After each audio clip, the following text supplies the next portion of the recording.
Assalamualaikum warahmatullahi wabarakatuh. Pemirsa sekalian, hari ini saya akan melaksanakan yaitu membaca khutbah di Desa Tinggieri, Kecamatan Pagalan Selatan, Kota Pagaralam. Saksikan dan ikuti perjalanan saya dalam menyampaikan khutbah, mudah-mudahan bermanfaat. Assalamualaikum warahmatullahi wabarakatuh.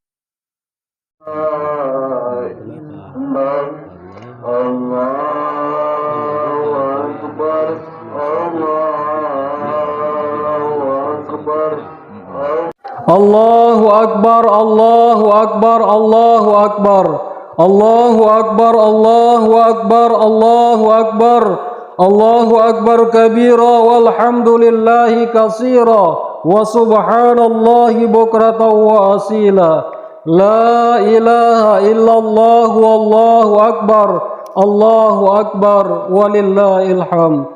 Alhamdulillah, alhamdulillahillazi akrama bani adam sairil makhluqat. Ashhadu an la ilaha illallah al-malikul haqqul mubin wa ashhadu anna muhammadan abduhu wa rasuluhu sadiqul wa'dil amin. Allahumma salli wa sallim wa barik ala sayyidina wa maulana Muhammad wa ala alihi wa ashabi ajmain. Amma ba'd fa ya ibadallah ittaqullah haqqa tuqatih wa la tamutunna illa wa antum muslimun. Wa qala ta'ala wa huwa asdaqul qailin, a'udzu billahi minas syaitonir rajim. Bismillahirrahmanirrahim. Ya ayyuhan nasu ubudu rabbakumul ladzi khalaqakum wal ladzina min qablikum la'allakum tattaqun. Al-ayah. Hadirin jamaah salat Id yang dirahmati Allah Subhanahu wa taala. Di suasana kebersamaan hari raya Idul Fitri ini, marilah kita bersama-sama bermuhasabah, mengintrospeksi diri kita masing-masing. Apakah tingkat kualitas iman yang ada di dalam hati sanubari kita selama ini semakin lama semakin bertambah, ataukah biasa-biasa saja seperti selama ini? La tua, la bana, la becucung, dek perubahan sama sekali, ataukah semakin lama semakin pupus? Hadirin, waktu terus berjalan yang tidak akan pernah kembali lagi. Sementara itu hari-hari kita terus berpacu menghadapi sakaratil maut. Maka satu hal yang harus kita tanyakan terus-menerus pada diri kita, apakah diri kita sudah siap untuk menghadapinya? Yang bisa menjawab pertanyaan tersebut adalah diri kita masing-masing. Maka oleh sebab itu, selagi kesempatan masih diberikan oleh Allah Subhanahu wa taala, mari kita tingkatkan iman dan takwa kita kepada Allah Subhanahu wa taala, yaitu menjalankan semua yang diperintahkan oleh Allah Subhanahu wa taala dan menjauhi semua yang dilarang oleh Allah Subhanahu wa taala. Yakinlah kalau kita benar-benar bertakwa kepada Allah Subhanahu wa taala, Allah akan memberikan kebahagiaan kepada kita, ketentraman hidup di dunia wal akhirah. Amin ya rabbal alamin. Hadirin sidang jamaah salat Id rahimakumullah. Nabi Ibrahim alaihissalam adalah Khalilullah, kekasih Allah yang diberikan keistimewaan oleh Allah Subhanahu wa taala harta yang melimpah yang banyak. Maka sebagai wujud rasa syukurnya kepada Allah Subhanahu wa taala, Nabi Ibrahim ini melaksanakan ibadah kurban di setiap tahunnya, yaitu sebanyak 100 onta, 300 sapi dan 1000 kibas. Ini Pak Umar kalau dikalkulasikan duit kita main lagi, kalau di Indonesia sekitar 5 miliar rupiah. Jadi setiap tahun inilah pengorbanan Nabi Ibrahim. Nak kaya lo mana kinaji membain lagi, belum ada yang mampu menandingi pengorbanan daripada Nabi Ibrahim alaihissalam. Akan tetapi Nabi Ibrahim ini berkorban di setiap tahunnya, yaitu sekitar lebih kurang 5 miliar rupiah.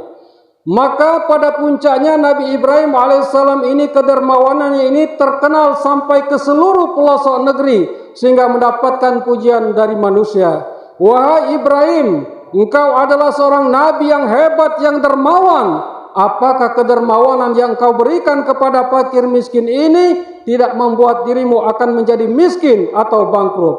Apa jawab Nabi Ibrahim alaihissalam? Kalau dalam bahasa kita, bro, ya, Jangankan harta benda yang diberikan oleh Allah Subhanahu wa taala termasuk hewan ternak ini yang kuberikan ini, andai saja aku diberikan oleh Allah Subhanahu wa taala seorang anak, maka anak tersebut akan aku sembelih. Mengapa Nabi Ibrahim berkata demikian? Karena usianya sudah 80 tahun belum juga dikaruniai anak oleh Allah Subhanahu wa taala. Hadirin jamaah salat Id yang dirahmati Allah Subhanahu wa taala. Begitulah kehidupan Nabi Ibrahim yang bergelimang harta dan istri yang cantik bernama Siti Sarah, tetapi belum juga mempunyai anak, berpuluh-puluh tahun menantikan. Maka suatu ketika Nabi Ibrahim alaihissalam sedang duduk dihampiri oleh istrinya. Wahai suamiku Ibrahim, engkau adalah seorang nabi, maka engkau harus menikah lagi, kau harus punya keturunan. Lalu jawab Nabi Ibrahim, wahai istriku, aku tidak akan menikah lagi, walaupun kita tidak dikaruniai anak oleh Allah Subhanahu wa taala, sampai maut memisahkan kita, saya tidak akan menikah lagi. Kemudian dibujuk dan dipaksa lagi oleh istrinya, tidak mau. Dipaksa lagi oleh istrinya, tidak mau. Terus menerus dibujuk dan dipaksa istrinya untuk menikah lagi, Nabi Ibrahim tidak mau. Kalau kita Pak dipaksa ngebini nikah, jangankah dipaksa, kadang-kadang belum diajung saja lah main di belakang. Lo biawak di giro kayu. Akan tetapi Nabi Ibrahim ini dipaksa untuk menikah, tidak mau. Akan tetapi pada akhirnya Nabi Ibrahim luluh juga hatinya dikarenakan demi kepentingan untuk agama Allah Subhanahu wa taala. Wahai suamiku, kau harus menikah lagi dikarenakan engkau adalah seorang nabi, engkau harus mempunyai anak untuk melanjutkan perjuanganmu di dalam menegakkan agama Allah Subhanahu wa taala. Pada akhirnya Nabi Ibrahim alaihissalam menikah lagi. Kalau engkau menyuruh aku menikah, maka kau tolong carikan istri yang terbaik untukku. Maka Siti Sarah istri Nabi Ibrahim alaihissalam menjawab, wahai suamiku, tidak usah jauh-jauh, ini ada budakku bernama Siti Hajar. Maka menikahlah Nabi Ibrahim dengan Siti Hajar. Hadirin sekalian rahimakumullah, tak lama kemudian, minggu berlalu, bulan berlalu, tahun pun berlalu, maka hamillah Siti Hajar. Maka tak lama kemudian lahirlah seorang anak, dan anak tersebut bernama Nabi Ismail alaihissalam. Itulah garis keturunan kita orang Islam. Kemudian tak lama juga lahirlah seorang bayi yang berasal dari istri tuanya Siti Sarah, dan dialah Nabi Ishak alaihissalam, berasal dari bangsa Yahudi. Allahu Akbar, Allahu Akbar, Allahu Akbar, walillahilhamd. Maka inilah berkat kesabaran berpuluh-puluh tahun Nabi Ibrahim bertawakal, hasbunallah wa ni'mal wakil, memohon, menyerahkan sepenuhnya segala permasalahan kepada Allah Subhanahu wa taala, hingga Allah berikan nikmat yang lebih. Allah berikan nikmat 2 istri dan 2 anak.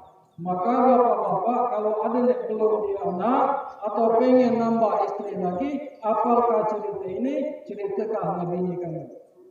Aku yakin kamu udah kesambung ceritakannya, upaya ceritakannya piring terbang sapu pemulayang.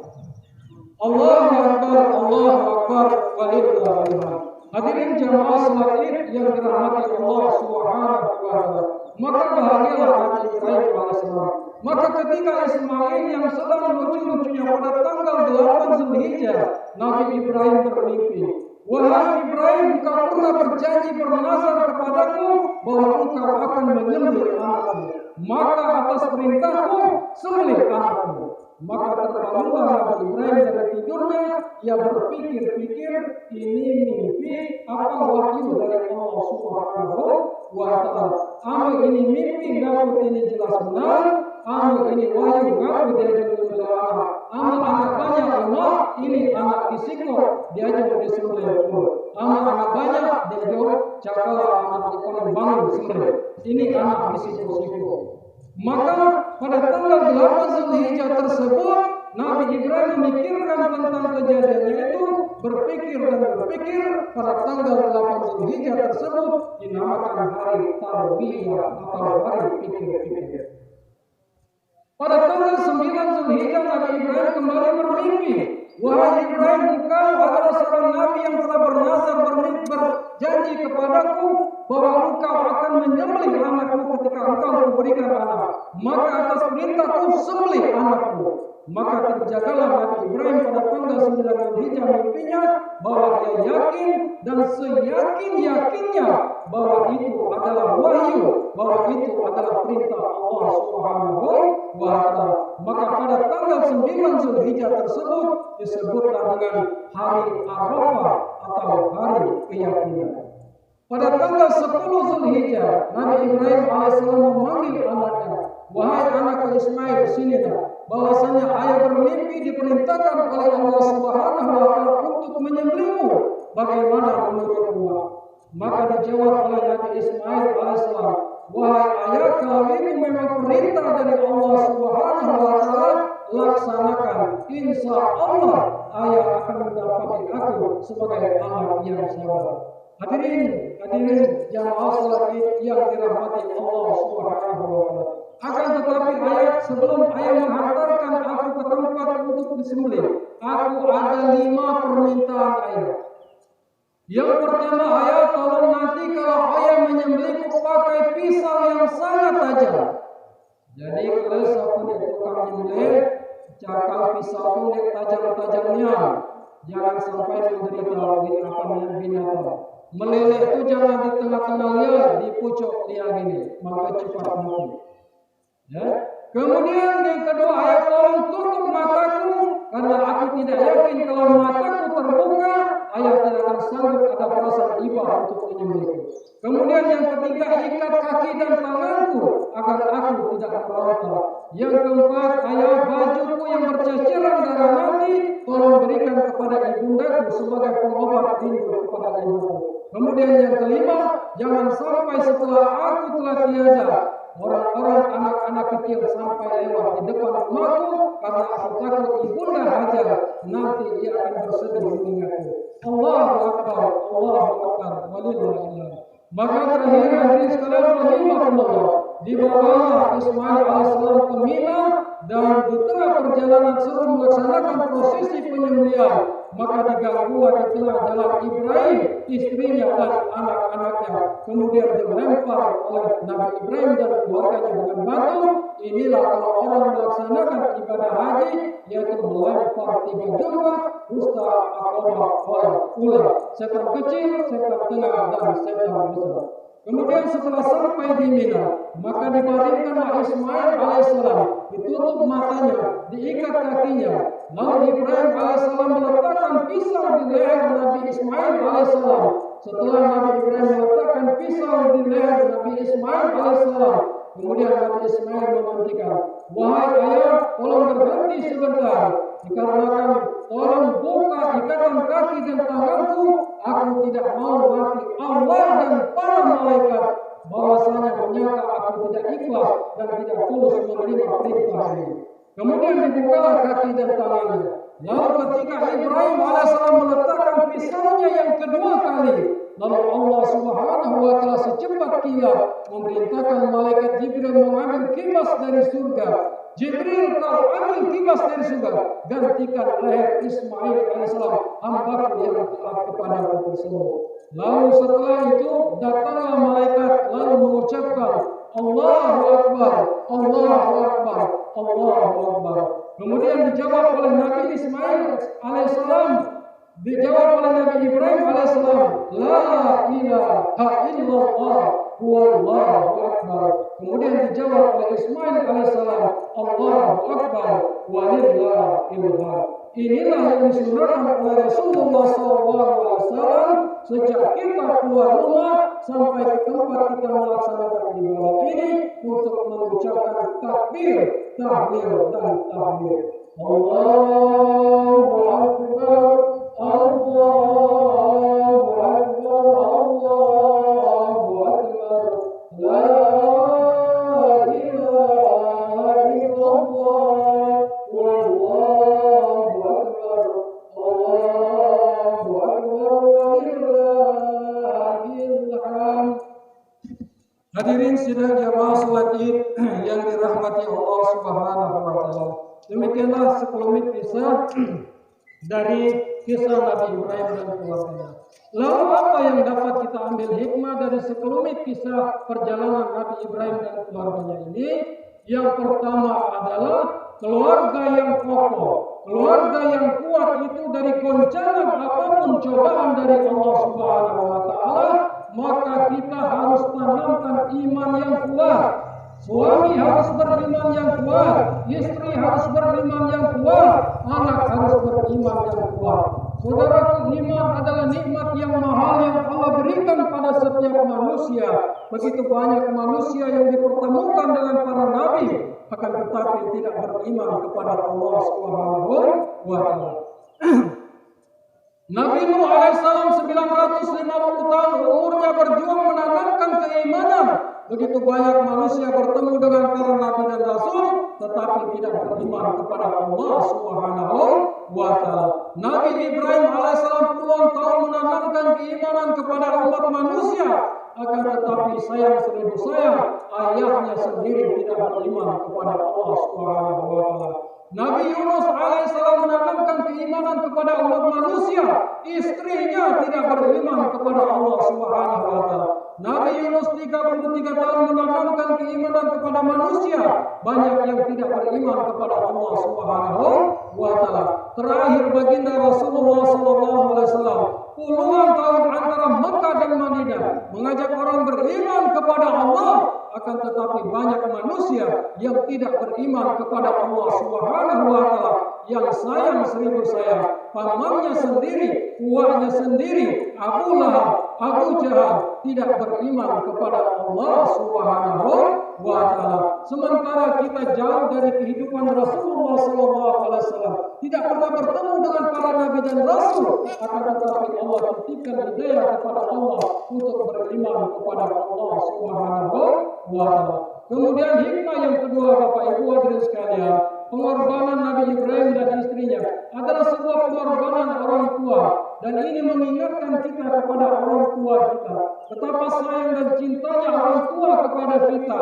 Sejak 9 bulan kita berada di kandungan orang tua kita, setelah kita lahir bahagialah orang tua kita. Seketika hilanglah rasa sakitnya, hilanglah rasa pedihnya bersimbah dengan darah, bahkan nyawa menjadi taruhannya, akan tetapi tidak terasa karena melihat buah hati belahan jiwa sudah berada di pangkuan ayah dan ibunda kita. Maka wajar Allah berfirman, wa qad rabbuka alla ta'budu illa iyyahu wa bil walidayni ihsan. Engkau sembahlah Allah dan berbuat baiklah kepada ayah dan ibu. Maka Bapak Ibu hadirin sekalian rahimakumullah, berikan yang terbaik kalau orang tua kita masih hidup. Kalau dia sudah meninggal, maka doakan dia. Sebesar apapun kita bisa memberikan yang terbaik untuk orang tua kita. Mungkin kita bisa mengumrohkannya, mungkin kita bisa memberikan haji untuknya, tetapi sebesar apapun pengorbanan yang kita berikan kepada orang tua kita tidak secuil dari kebaikan-kebaikan yang telah ditanamkan oleh orang tua kepada kita. Akan tetapi sebaliknya, sekecil apapun yang diberikan oleh orang tua kepada kita, kalau kita ikhlas, kalau kita tulus penuh cinta dan kasih sayang, itu sangat besar sekali maknanya, tidak hanya di depan orang tua kita, akan tetapi Allah berikan keberkahan kepada kita tersebut. Hadirin, jangan sampai kita mengaku cinta dan sayang kepada orang tua kita, akan tetapi begitu banyak kejadian sekarang yang kita lihat ketika ayahnya meninggal, ketika ibunya meninggal, seolah-olah meminta satu kali saja kepada anaknya, nah tolong mandikan aku nak satu kali saja, nah tolong gantikan aku dengan kain kafan satu kali saja, nah tolong sholatkan aku satu kali saja, nah tolong hantarkan aku ke kubur satu kali saja, nah tolong kuburkan aku satu kali saja ke tempat peristirahatan terakhir, dan tolong doakan aku. Akan tetapi begitu banyak manusia yang mengaku katanya cinta kepada orang tua, katanya cinta kepada ayah dan ibundanya, melaksanakan satu kali saja seperti itu, malah tidak mampu kepada kedua orang tua. Lalu di mana letak bakti kita kepada orang tua? Hadirin, maka berikan yang terbaik kepada orang tua kita. Doakan mereka dan berikan yang terbaik kalau ia masih hidup. Allahu Akbar, Allahu Akbar, walillahilhamd. Yang terakhir, baginda yaitu Nabi Ibrahim alaihissalam berpuluh tahun menantikan seorang anak.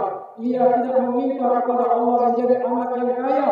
Ia tidak meminta untuk anaknya dijadikan yang pangkat dan jabatan yang besar. Akan tetapi yang diminta oleh Nabi Ibrahim alaihissalam, Rabbi habli minas sholihin. Ya Allah, berikan aku anak yang soleh. Anak yang soleh adalah aset dalam kehidupan kita di dunia wal akhirah. Ibu bapak hadirin sekalian rahimakumullah, kekayaan tidak akan menjamin hidup manusia bahagia, pangkat dan jabatan tidak akan menjamin untuk hidup bahagia. Kalau manusia bahagia dengan pangkat dan jabatan, maka tidak akan ada orang yang bercerai. Kalau manusia itu akan bahagia dengan harta kekayaan, maka tidak akan ada manusia yang hidup dalam rumah tangga. Mengapa mereka bercerai? Mengapa mereka ribut dalam rumah tangga? Karena jawabannya tidak lain adalah jauh dari Allah Subhanahu wa taala. Maka dekatkan diri kita kepada Allah Subhanahu wa taala. Kalau kita dekat kepada Allah Subhanahu wa taala, dijamin oleh Allah Subhanahu wa taala, inna akramakum indallahi atqakum. Semulianya manusia tidak lain adalah orang yang bertakwa kepada Allah Subhanahu wa taala. Demikianlah khutbah yang dapat saya sampaikan. Mudah-mudahan bermanfaat bagi kita semuanya. Marilah kita berdoa kepada Allah Subhanahu wa taala. Mudah-mudahan amal ibadah kita diterima dan diridhoi oleh Allah Subhanahu wa taala.